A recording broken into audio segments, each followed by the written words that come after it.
সম্মানিত শ্রোতৃমণ্ডলী, আজকে আপনাদের সামনে উপস্থিত হয়েছি একটি পরিচিত সবজি নিয়ে কথা বলার জন্য।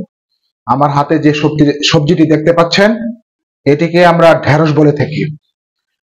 ঢেঁড়স এর অন্য নাম হলো ভেন্ডি। এটি মালবেসি পরিবারের একটি সম্পূরক উদ্ভিদ।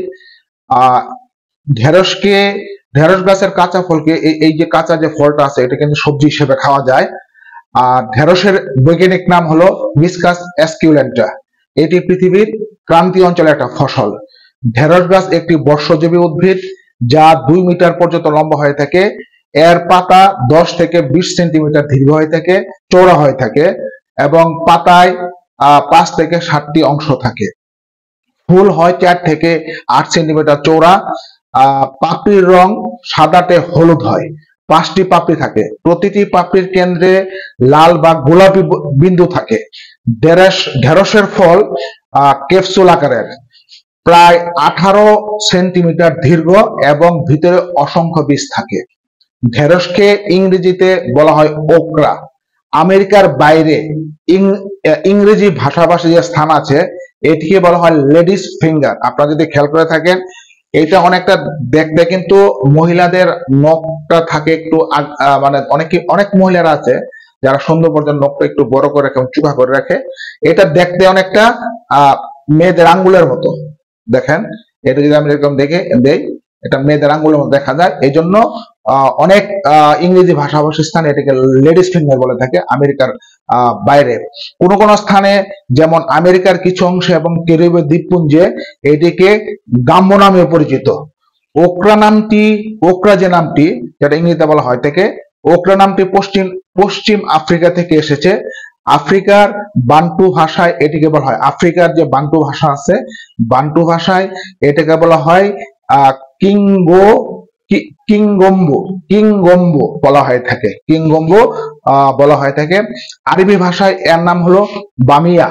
আরবি ভাষায় এই ঢেঁড়সকে বলা হয়ে থাকে বামিয়া। ঢেঁড়সের আদি নিবাস হলো ইথিওপিয়া এলাকায় আর কি। এখন এই যে সবজিটি আছে, এই সবজিটির যে গুণ, কি কি গুণ আছে বা এটা কি কি পুষ্টিমান আছে, এটা নিয়ে একটু কথা বলবো আর কি। ঢেঁড়স খেলে হজম শক্তি ও রক্তের শর্করার মাত্রা কম নিয়ন্ত্রিত হয়। কিডনির স্বাস্থ্য ভালো থাকে, রোগ প্রতিরোধ ক্ষমতা বাড়ায় এবং ত্বক সুস্থ রাখে। এছাড়া ঢেঁড়সে থাকা ভিটামিন এবং খনিজ পদার্থ সামগ্রিক স্বাস্থ্য উন্নত করতে সাহায্য করে। মোটামুটি ভাবে ঢেঁড়সের যে বিষয়গুলো আছে, সেটা হলো হজম শক্তি এবং অন্ত্রের স্বাস্থ্য উন্নয়ন করে। ঢেঁড়সে প্রচুর পরিমাণে ফাইবার এবং আঁশ থাকে, যা হজমে সাহায্য করে, কোষ্ঠকাঠিন্য দূর করে। এটি অন্ত্রে থাকা ভালো ব্যাকটেরিয়া পুষ্টি যোগায়। অন্ত্রের মধ্যে যে ব্যাকটেরিয়াগুলো আছে, এটা পুষ্টি যোগায় এবং যা অন্ত্রের স্বাস্থ্য ভালো রাখতে সাহায্য করে। রক্তের শর্করা নিয়ন্ত্রণ ঢেঁড়স কিন্তু খুবই উপযোগী। ঢেঁড়স রক্তের শর্করা পরিমাণ নিয়ন্ত্রণ করে গুরুত্বপূর্ণ ভূমিকা পালন করে। রোগ প্রতিরোধ ক্ষমতা বৃদ্ধিতে ঢেঁড়সের কিন্তু একটা ভালো অবদান আছে। ভিটামিন সি, ভিটামিন এ এবং অ্যান্টি অক্সিডেন্টে ভরপুর ঢেঁড়স শরীরের রোগ প্রতিরোধ ক্ষমতা বাড়ায় এবং অনেক সময় কিডনির স্বাস্থ্য ভালো করতে কিন্তু ঢেঁড়স ভূমিকা পালন করে। নিয়মিত ঢেঁড়স খেলে কিডনির ভিতর জমে থাকা ক্ষতিকর উপাদান বেড়ে যেতে পারে, যা কিডনির কার্যক্ষমতা বৃদ্ধি করে। এটা কিন্তু আপনার ঢেঁড়সটা কিন্তু আপনার কিডনির কার্যক্ষমতা বৃদ্ধি করতে খুবই উপকারী। ত্বকের স্বাস্থ্য রক্ষা ঢেঁড়স খুবই উপকারী। ঢেঁড়সে থাকা অ্যান্টিঅক্সিডেন্ট এবং ভিটামিন ত্বকের যত্নে সাহায্য করে। রক্ত শূন্যতা, অনেক সময় মহিলাদের কিন্তু রক্ত শূন্যতা দেখা দেয়। এই রক্ত শূন্যতা দূর করতে কিন্তু ঢেঁড়স খুবই গুরুত্বপূর্ণ ভূমিকা পালন করে। ঢেঁড়সের লোহিত কণিকা উৎপাদন বাড়িয়ে রক্ত শূন্যতা, যাকে আমরা অ্যানিমিয়া বলি, দূর করতে সহায়তা করে। হাড়ের স্বাস্থ্য, ঢেঁড়সে থাকা ম্যাগনেসিয়াম এবং ক্যালসিয়াম হাড়ের স্বাস্থ্যের জন্য উপকারী। গর্ভবতী মহিলাদের জন্য ঢেঁড়স খুব উপকারী। অন্তঃসত্ত্বা অবস্থায় ঢেঁড়স খেলে এর ফলিক যে উপাদান আছে, গর্ভের শিশুর সঠিক বিকাশে সহায়তা করে।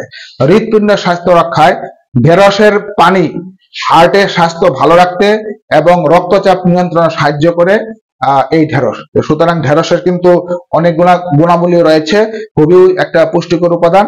আমরা নিয়মিত ঢেঁড়স খাবো এবং ঢেঁড়স এখন মোটামুটি সারা বছরই পাওয়া যায়। প্রিয় ভিউয়ার্স, আজকে রান্না হবে হলো, আমার হাতে যে মাছটি দেখতে পাচ্ছেন, এটি একটি সামুদ্রিক মাছ। এটাকে এই অঞ্চলের ভাষায় তুলার ডাডি বলা হয়ে থাকে। আসলে প্রকৃতির নামটা আমার জানা নাই।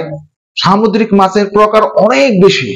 এখানে নাম মনে রাখা, মিষ্টি পানি যেমন রুই, কাতল, মৃগেল, শিং, মাগুর, কই, এগুলা যেমন সহজে বলতে পারেন, কিন্তু সামুদ্রিক যে মাছ অনেক প্রকার, এর নাম বলা খুব মুশকিল।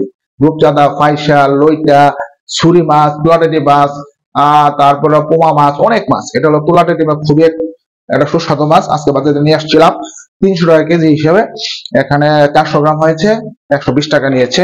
এবং নিয়ে আসছে হলো চিচিঙ্গা। আজকে চিচিঙ্গা দিয়ে রান্না হবে তুলার ডাডি মাছের কারি। মধ্যে বাজার থেকে নিয়ে আসা যে তুলার ডাডি মাছটি ছিল সেটিকে কেটে পরিষ্কার করে এখানে রেখেছি, এবং যে চিচিঙ্গা নিয়ে আসছিল সেটাও কেটে কেটে এখানে রেডি করে রেখেছি। এখন রান্না হবে তুলার ডাডি মাছ দিয়ে। আপনার চিচিঙ্গা মাছগুলো পাতিলে দিয়ে দিলাম। তারপরে যে চিচিঙ্গা ছিল কেটে পরিষ্কার করেছি সেটাও আমি পাতিলে দিয়ে দিব। এরপর আগে থেকে কেটে রাখা পেঁয়াজ, রসুন এবং কাঁচামরিচ সেটা দিয়ে দিলাম। এরপর দিব মশলা। মশলাটা কিন্তু আপনার যদি আপনি ভালোভাবে মানে অনুমান করে দিতে পারেন তাহলে মশলা কিন্তু তরকারির স্বাদ বৃদ্ধি করে। আসলে অনেকে বলে তেল তরকারির স্বাদ বৃদ্ধি করে, আসলে খাবারের তেল না খাওয়াটাই ভালো, আর খেলো অল্প। এরপর দিব ধনিয়ার গুঁড়া। ধনিয়ার গুঁড়াটা বেশি দিতে হবে যাতে রান্নাটা সুস্বাদু হয়। এরপরে দিব মরিচের গুঁড়া। এখানে মরিচের গুঁড়া দিয়ে দিব। মরিচের গুঁড়া দেওয়ার পরে পরিমাণ মতো লবণ দিব।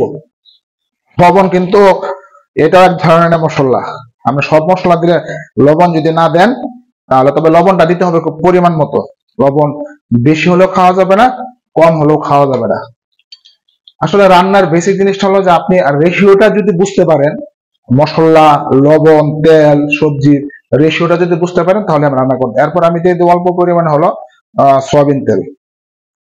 অল্প পরিমাণে দিয়ে দেবো সয়াবিন তেল।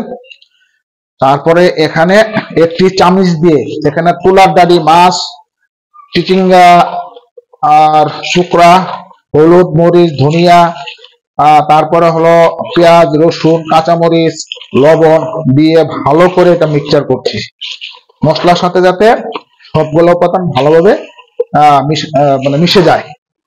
এবং এই মশলাটা ভালোভাবে লাগানোর জন্য এখন আমি একটু এখানে বসাই দিব আমার চুলাতে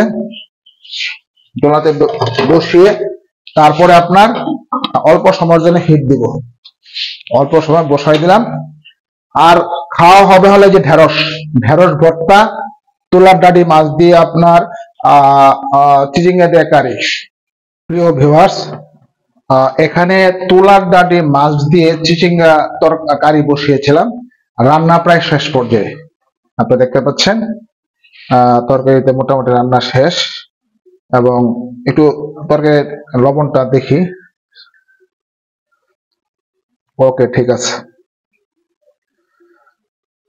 এই হলো তুলার ডাডি মাছের চিচিঙ্গার তরকারি, আজকে দুপুরে খাওয়া হবে।